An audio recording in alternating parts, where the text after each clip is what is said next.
Everybody talks, okay. Can you see me? I think they set this up for John. We got everybody? Thank you all. 10% of the United States Senate is in Israel. 10% of the United States Senate is in Israel because we care. There are 5 Republicans and 5 Democrats. If I'd had a bigger plane, we'd have probably brought the entire Senate. Here's our message. To our friends in Israel, we stand with you without apology, unequivocal. I come here because I love Israel. I do not hate Palestinians. I hate Hamas. I know the difference. The goal going forward is to take from this horror and try to make this a better world.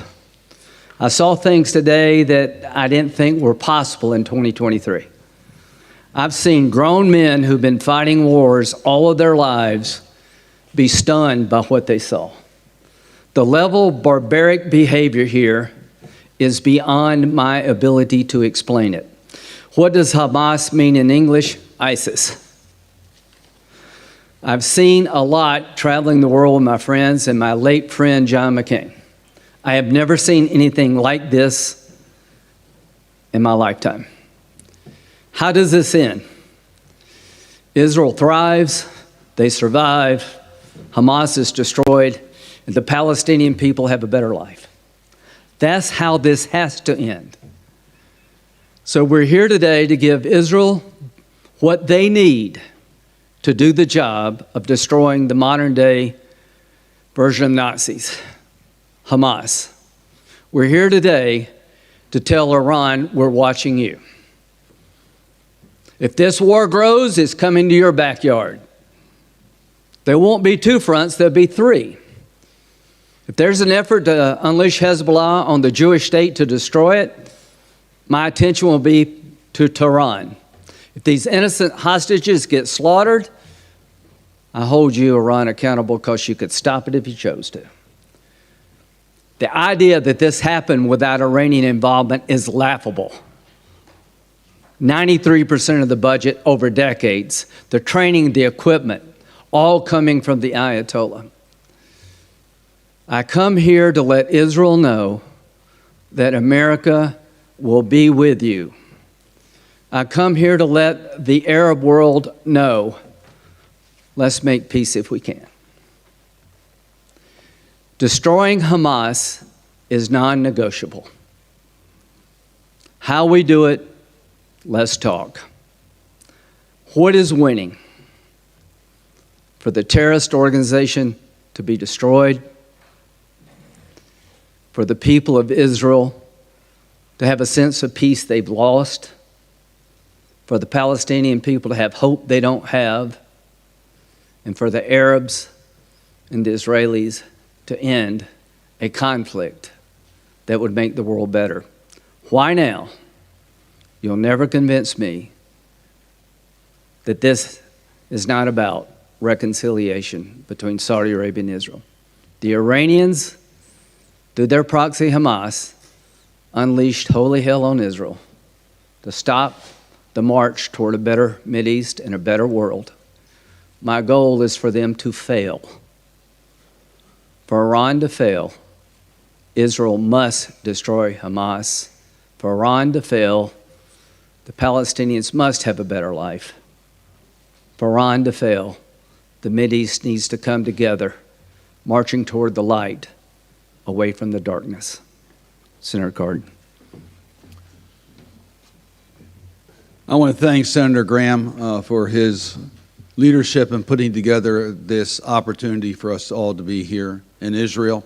And I want to thank my colleagues that are traveling with us to make it clear we're here because we are shocked, outraged. We saw the barbaric actions of Hamas, something we never thought we would see. And here in Israel, we had the chance to see it firsthand. In the videos and the photos and the faces, in the scars that we see that have been given to this country, to the families of the hostages and the pains that they're suffering, small children. It's just unspeakable that this happened. So we're here because we had to be here. Everything that Senator Graham said, I concur. We have Israel's back. We're going to give Israel everything they need in order to defend themselves. We support their efforts to take out Hamas. The crimes that were committed, the barbaric actions that were committed against Israel and the victims. But these were crimes against humanity. We are all involved in this. It's in the United States' interest. It's in the interest of the civility of our planet for us to stand united against Hamas, and Hamas never again being able to do this type of harm to anyone. It's in all of our interest. So yes, I was proud to be part of an effort to pass a resolution in the United States Senate unanimously. And I just call your attention to that resolution. Strong support for the state of Israel. Identifying Hamas, and we ask all countries to identify Hamas as the perpetrator of these atrocities. The immediate release of the hostages. To make it clear to the enemies of Israel, if you try to take advantage of this situation, we are standing ready. Don't even think about it. We thank President Biden for making that clear in the allocation of our resources in this region. We are united, and our hearts are hurting. Make no mistake about it. But we need to be strategic as to how we respond. At the end of the day, Hamas has to be eliminated. At the end of the day, in doing this, we have to be mindful of the innocent people that are caught in this web. Now, we're pleased to see that humanitarian assistance was able to get through, and we encourage the safe zones so that those that are trying to escape Hamas have a safe place during these times. The future for the Palestinians, there is no future with Hamas. We support the future of the Palestinians. And we want to work to make sure that we have viable options. And that's why this trip was originally planned before the attack by Hamas to promote normalization. Senator Graham talked about it, the partnership between the Kingdom of Saudi Arabia and Israel and the United States. Hamas is trying to stop that. They're not going to stop it. The future is in the normalization between the countries of this region, and we are committed to make sure we get that back on track. But immediate issue is to make sure Hamas can never do this again. Senator Thune. Thank you, Senator Graham. And I would also just say that you've got, as has been pointed out, a bipartisan delegation with representatives from leadership on the Appropriations Committee, the Foreign Relations Committee, the Armed Services Committee, all here to make a statement. And that statement is that the barbarism that we saw on October the 7th cannot stand. Israel has a right to exist. Israel has a right to defend itself and not be threatened on a daily basis, right on its border, by a terrorist organization whose main mission is wiping it off the map. And so we stand with Israel. We do have Israel's back. And we just want the region to know, too, that there are forces in this region that want to take us backward and not forward. Kind of barbarism we saw from Hamas's attack is something that we haven't seen in a really, really long time. And it's really important for everyone to understand that the only people who benefit from Hamas's activities in this region are their enablers in Tehran. And if we want to see not only this region, but the entire world be a safer place, a more secure place, a more stable place, organizations like Hamas, terrorist organizations, have to be eliminated. And so I'm hopeful that when all this is said and done, that folks in the neighborhood in this region can have that opportunity to live in peace and security and stability, an aspiration that we ought to have for all people.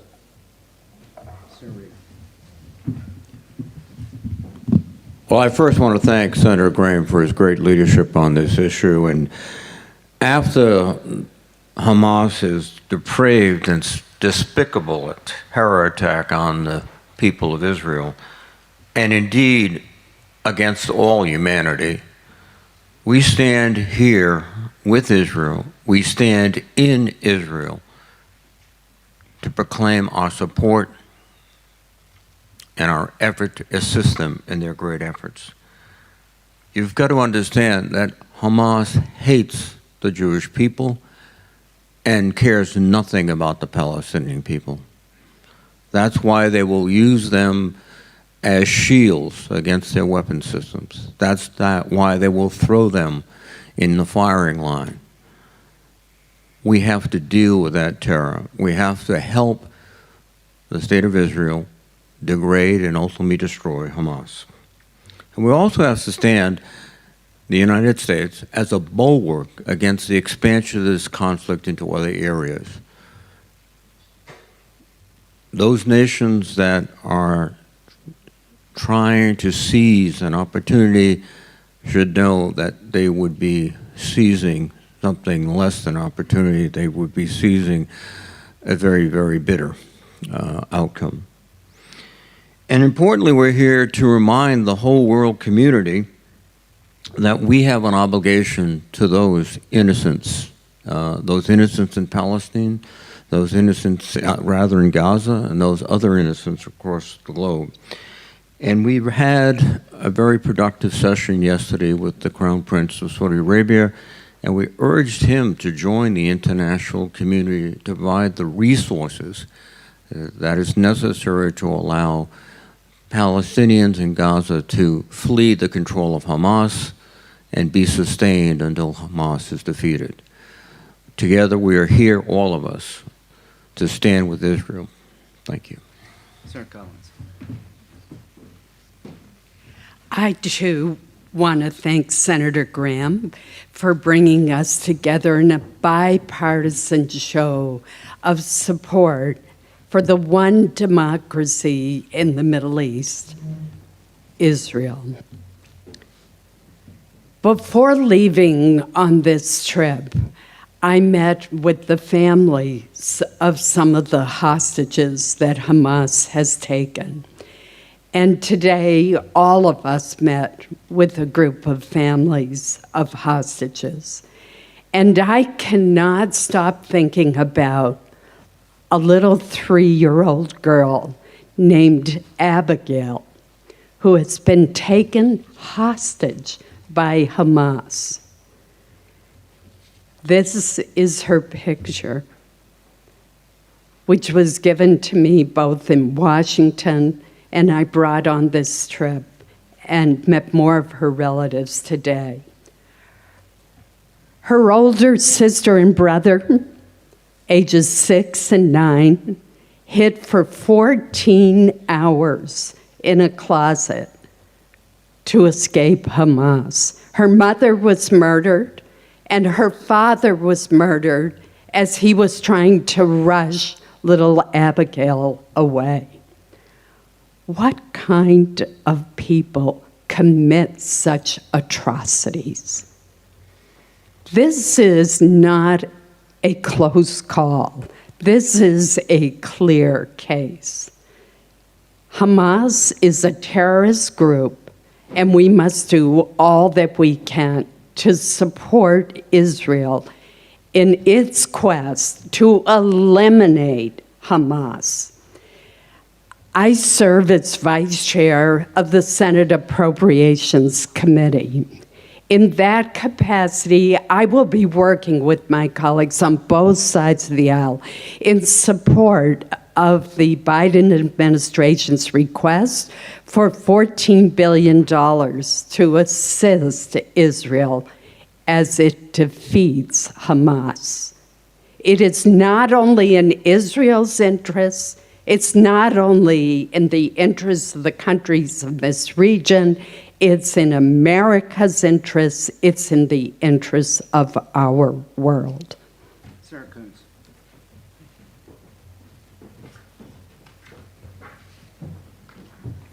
John and Rachel kissed their son goodbye as he went off to a concert, expecting he'd have a wonderful day with friends.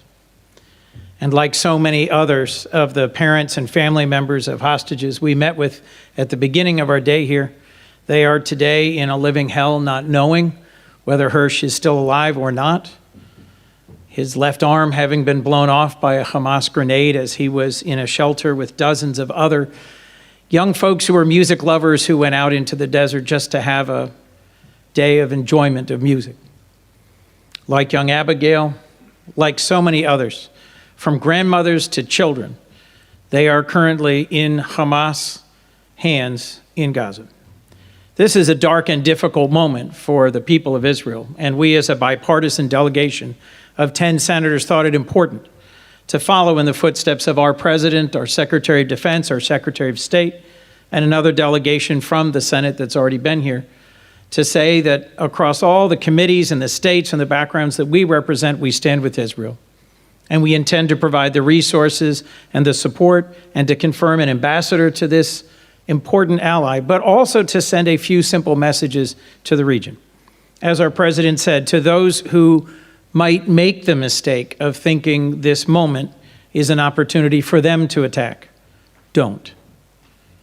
Even today, even yesterday, there are rockets continuing to come from the Houthis to the south, from Hezbollah to the north, from Hamas. In Gaza, there are continued attacks, even today, on Israel. And we have had meeting after meeting to try and lay out a positive vision for the region on the other side of what will inevitably be a hard campaign to eliminate Hamas. Hamas is ISIS. They have carried out brutal, ruthless, horrific attacks on civilians and documented them for the world to see. These next weeks or months will be very difficult, but it's important that we hold on to a vision that says we will provide what humanitarian support we can to the Palestinians in Gaza, but it is Hamas that is responsible for using them as human shields and preventing those in Gaza from leaving. And it's important that we hold on to the possibility of normalization, of reconciliation, of an end to the Arab-Israeli conflict. It was the progress of the Abraham Accords and the imminent possibility of reconciliation that led to this specific attack at this time. We cannot let Iran and its proxies win. And in the difficult weeks and months ahead, we need to continue to stand for the prospect of peace in the future. Thank you. Well, thank you, Lindsey, and I want to thank all my colleagues for being here. You know, we do codels for a whole host of reasons, to send messages, to stand with our allies, like we're standing here with Israel, and also to learn.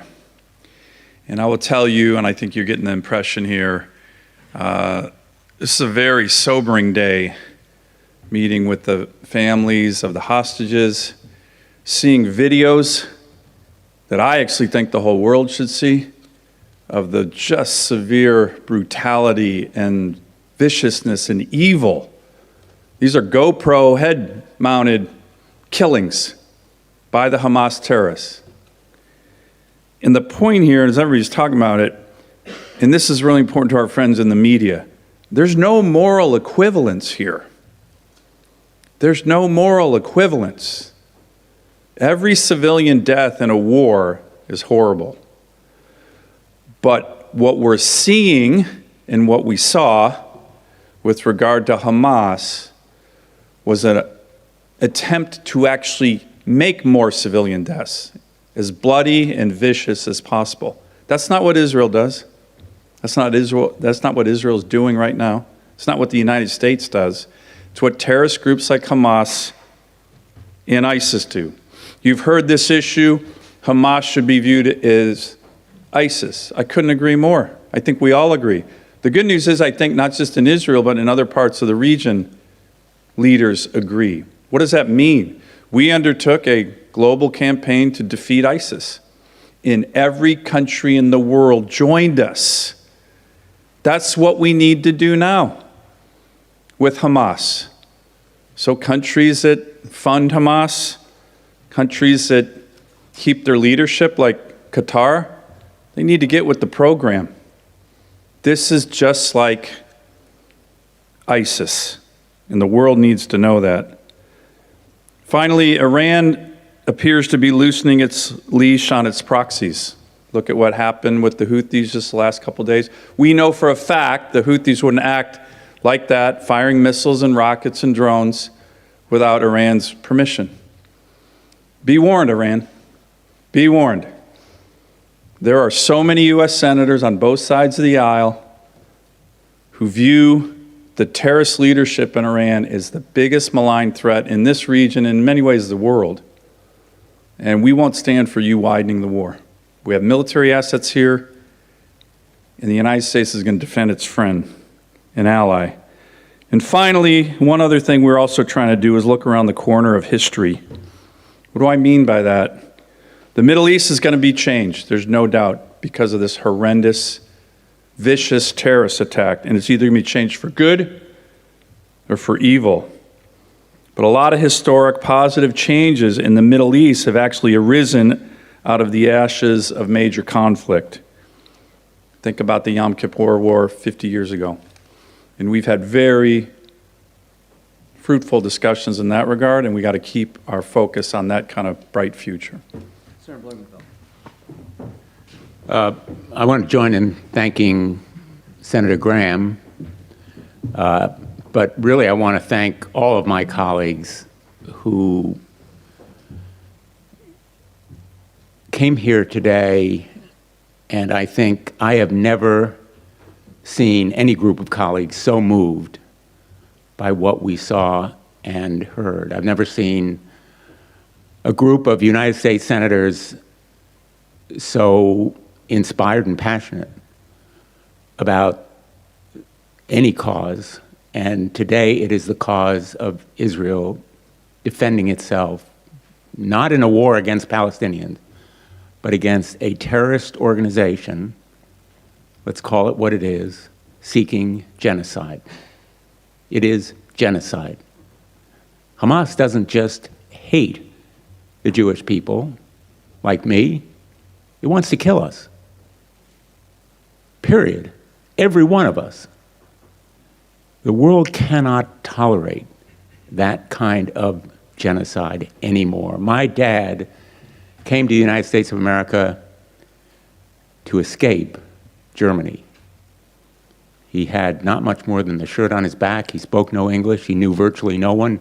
He brought over, eventually, his 3 siblings. And his sister came to Israel, where she married and had a family.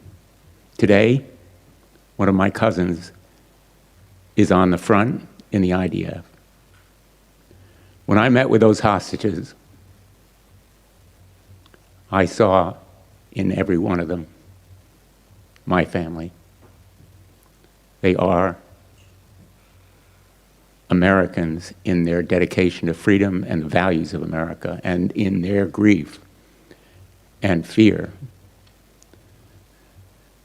they can unite America. There's no question that in the days ahead, the bonds between Israel and America will be tested again, as they have been in the past. They've proved unshakable and unwavering in the past, and they will be again in the future. To Iran, I want to say again, if you're thinking about giving the green light to Hezbollah, as you did to Hamas, don't. If you're thinking about giving the green light to the captors of those hostages to slaughter them, don't. If you're thinking about taking advantage in any way of the vulnerability of Israel as it struggles for its existence, don't. Israel has no place to go. As Golda Meir once said, Israel has a secret weapon. It has no place else to go. And today, Israel is in the fight of its life. And I am deeply grateful for the President's leadership in his commitment to give Israel whatever it takes to win, and it must win, not against the Palestinians. It is a war against Hamas. I also want to say that I grieve with all who have suffered losses, not just Israelis, but Palestinians. They are victims of Hamas as well. And they deserve the kind of humanitarian aid that is now flowing but has to go in greater amount. They deserve a place to evacuate so they can get out of harm's way. They deserve the truth so that they understand that if they are in harm's way, they may become victims. And finally, let me just say that this time will be deeply painful for all of us who care about human life. Hamas does not. And it will take the kind of courage and strength that we saw today to move forward toward a different Gaza and a different region with a real future. Normalization and reconciliation are alive and well.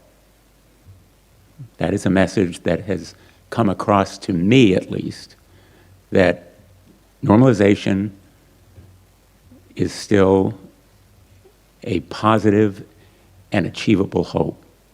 And it is, in a sense, the best hope for the Palestinians, as well as for the nations Saudi Arabia, Israel, and other of this region.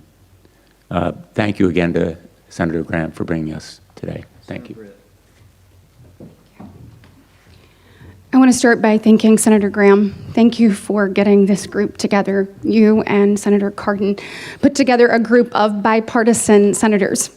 Each of us set foot in this country, not as a Democrat or a Republican. We set foot here, united as Americans, standing shoulder to shoulder with Israel. When we walked in the room today and talked to the families of these hostages, I listened as a mom.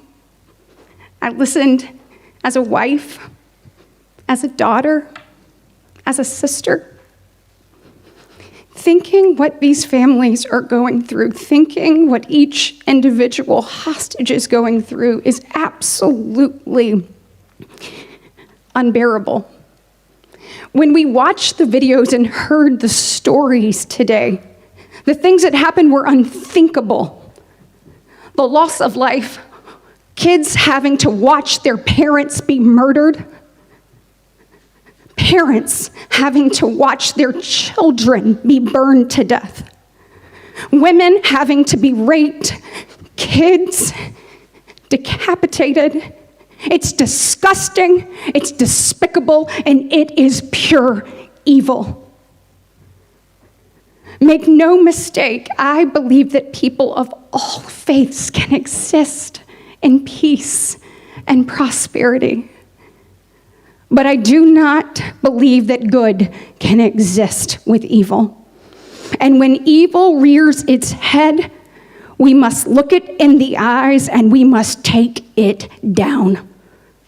And Hamas is pure evil.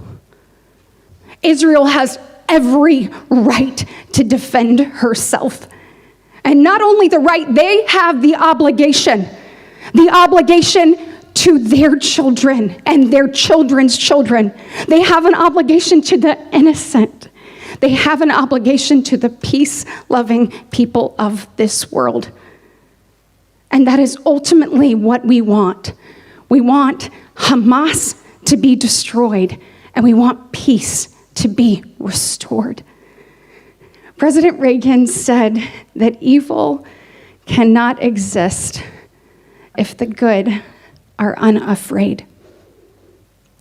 Iran, Hamas, we stand here today to tell you that we are unafraid.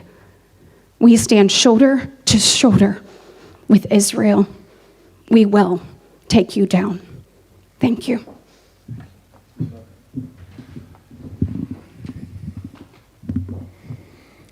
I was here on October 6th, and I was happy to get here early. I came here to meet with Palestinian leaders, and I came here to meet with Israeli leaders, and then I was going to go on to Bahrain and to the UAE to talk about the expansion of the Abraham Accords, the best pathway I've seen in my lifetime towards peace in this region and back towards a two-state solution. And October 6th, I wish you could have been there with me because I'm this Baptist from New Jersey, but there ain't no party like a Torah party. It was Simchat Torah. And it was an incredible celebration. I had Shabbat dinner with a dear friend's home and brought another friend with me.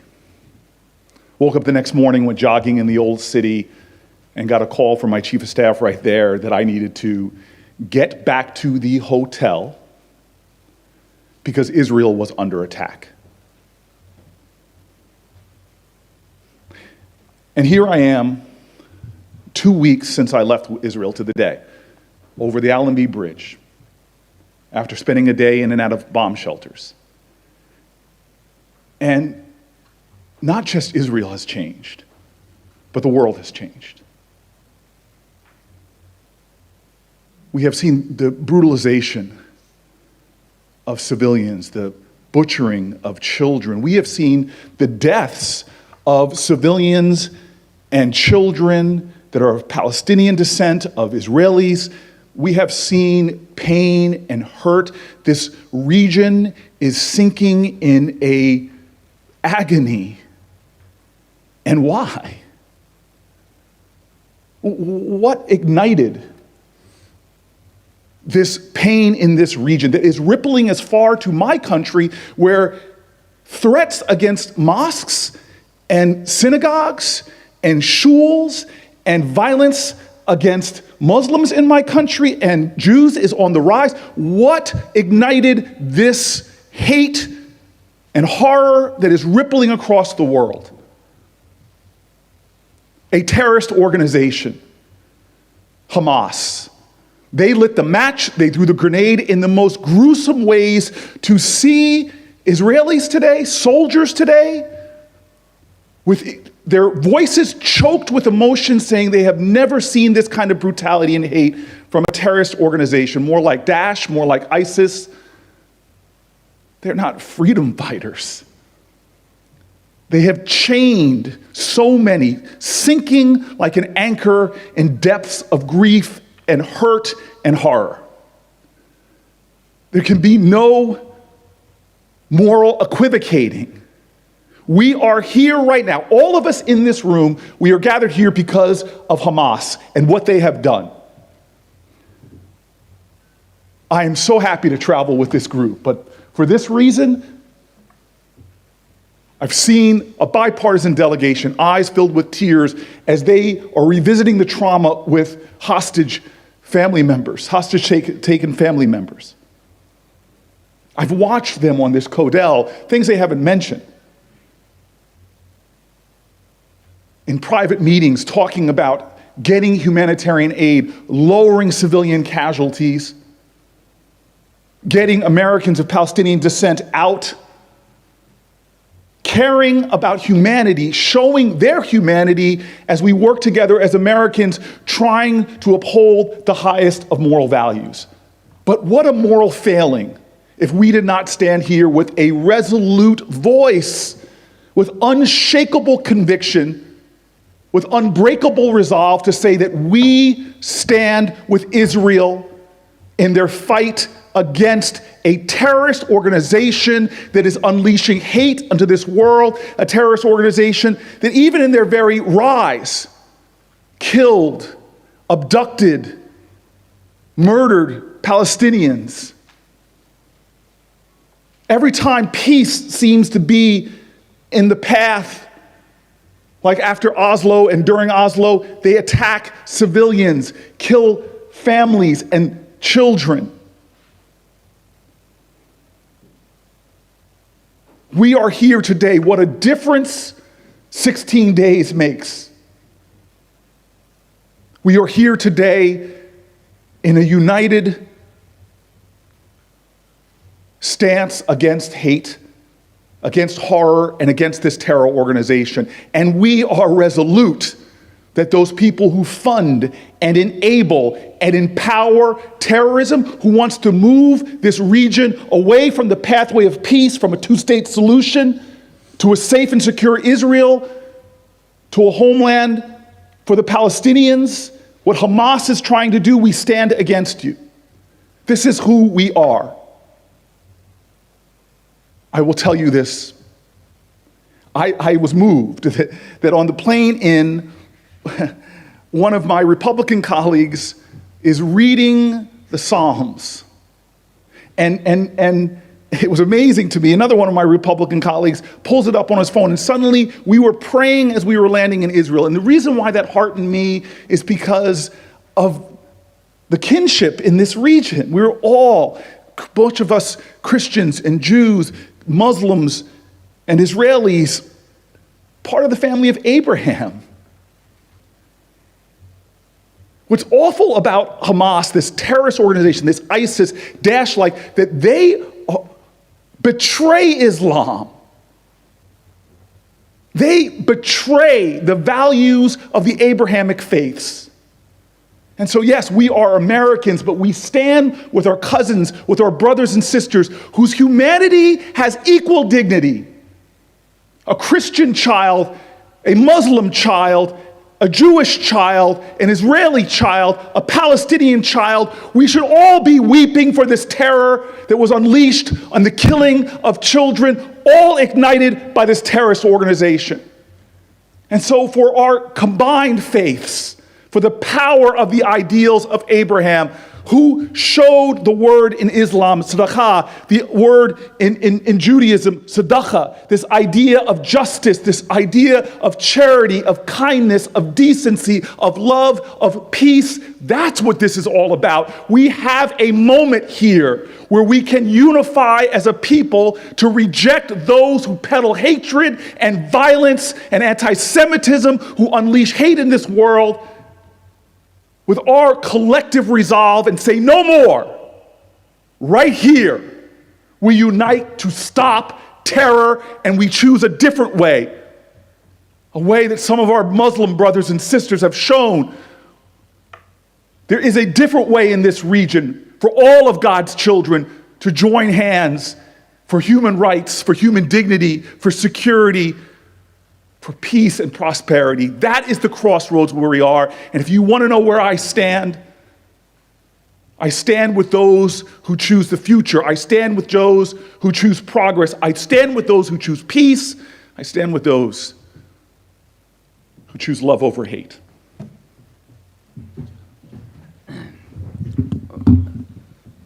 Proud to be in the Senate. Best decision I made was to pick really good people from both sides of the aisle to come talk about the course of the future of humanity. The really best decision I made is Corey said, why don't you and Ben talk, the rest of us will be quiet. That would have been a mistake. We're going to take a couple of questions because we have to go to another place. Do you support the delay of a ground invasion in order to have more time to secure the release of hostages to you? And thank you. Do you support? You don't need any more time to release the hostages. Let them go. It's not a time problem. They could do it right now, but they're not, because they're going to hold these innocent people over the head of the state of Israel and humanity. So why don't you ask them? Why won't you let them go? They will not let these people go until Tehran feels the pressure. To Iran, enough. You're the largest state sponsor of terrorism. You got American blood on your hands. This could not have happened without your support. So my advice to the Israeli Defense Forces, do what you have to do to protect your country who's under siege.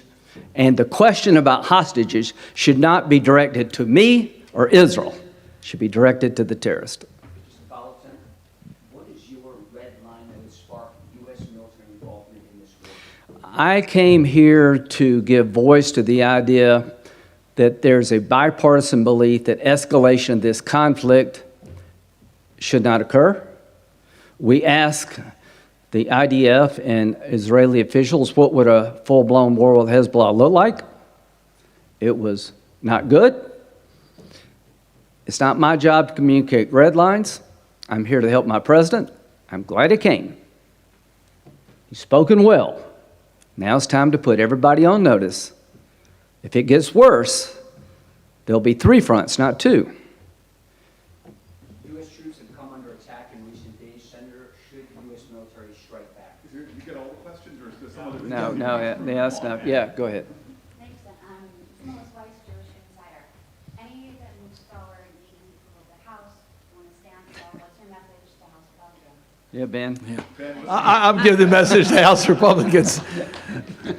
We're going to act in the Senate. We have strong bipartisan support for the supplemental appropriations that will not only give Israel what it needs to defend itself, but also give Ukrainians the support that they need in order to defend themselves against Russia's war of aggression. There's a lot in here. We have members that are going to play a key role, including on the Appropriations Committee and Senate Foreign Relations Committee and other committees. We think that we can act in the Senate decisively, and if we can act decisively in the Senate, bipartisan, that'll be a clear message to the House.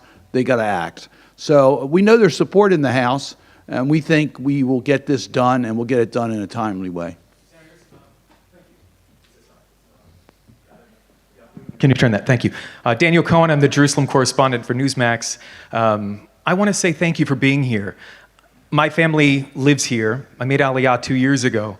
So this is personal. I know many people were sent from the United States, and there's international press from around the world. And I heard every single one of you voicing your support for Israel fervently, stridently. And I heard that, and I received that into my heart. And so on behalf of my family and people, I'm an American and an Israeli citizen, I say thank you. But it starts at home. And I'd like to ask any Democrat senator here that would like to speak to Rashida Tlaib. She still has a tweet up condemning Israel for a hospital attack. And Stop. it's not a... No. It's a Stop. fair question, Senator Graham. We are here together, not to talk about the problems at home, which are many. It's a fair question, I've got my Senator. own view of what to say. You're Please, not say going to it. screw this up. I'm not trying to screw it Get up. this guy out of here. Now, let I me live tell here. you. I'm an Israeli. I want an answer to the question, please. I'm an American. And I am too. And I believe in free speech. I don't believe what the squad has to say at all. But I came here with Democrats and Republicans to let everybody in the world know, don't judge every Democrat by the squad, and don't judge every Republican by some of the things you hear. Where the House... No comment. Yeah, where the House, they'll get their act together, but we need to do our job. We need to do our job in the Senate. We need to pass a bill that will help Israel, help Ukraine. That's at least what I think. I think the House will show up. And I'm sorry, my friend, I probably shouldn't have said it, but my nerves are raw right now. Yeah, okay, last question. Huh? Where is China holding in the war? And the second question has to do with what's happening on college campuses in the United States in terms of Yeah. Hamas demonstration. Yeah. What can be done in terms of the bipartisan senators? Share the photos. Tell the story. You don't know what you're talking about. The people who say free Palestine, the best thing you do to free Palestine is destroy Hamas. The best thing you can do to have a better life for the Palestinian people, destroy Hamas and put Iran on the sidelines. I think one of the things that's been revealing here to your question is some of the big, great power adversaries that the United States is dealing with right now, Russia, China, have completely revealed themselves. There hasn't been one statement from China or Russia criticizing Hamas and calling them out for what they did. A heinous terrorist action. So I think everybody in the region should know that, but I think that as they do typically, they're siding with the wrong side of history. But the Chinese have been silent and haven't said anything critical of this heinous terrorist action. And neither is Russia. And I think people need to note that. Take the next question, Dan. Come on, stay up there. What is it? I think that was it, wasn't it? You mentioned meeting with Mohammed bin Salman about aid to Palestinians, but I'm sure the normalization with Israel came up. What was said about that, and do you leave that meeting hopeful that normalization will continue at a rapid pace? It was an incredible opportunity that we had with the Crown Prince. He gave us an incredible amount of time, but more importantly, we had a candid exchange, a very candid exchange. And I think he demonstrated his interest in the kingdom's future, Saudi's future. He sees that in a much more progressive way than the past. We have talked about the normalization between Saudi Arabia and Israel. We all recognize that because of October the 7th, the focus is going to be, and rightly so, on those circumstances. But the future, we all recognize, is the normalization of relations, two states living side by side in peace, which we've already talked about it. And we found that discussion to be very constructive on all those points, recognizing that the immediate needs are to deal with the crisis that Hamas has created. The Saudis feel very concerned about Iran and its proxies. So it was no surprise to us to know that the Crown Prince is very interested in dealing with the terrorist threats that are in the region. You know, I want to. Do you all support the invasion of Gaza?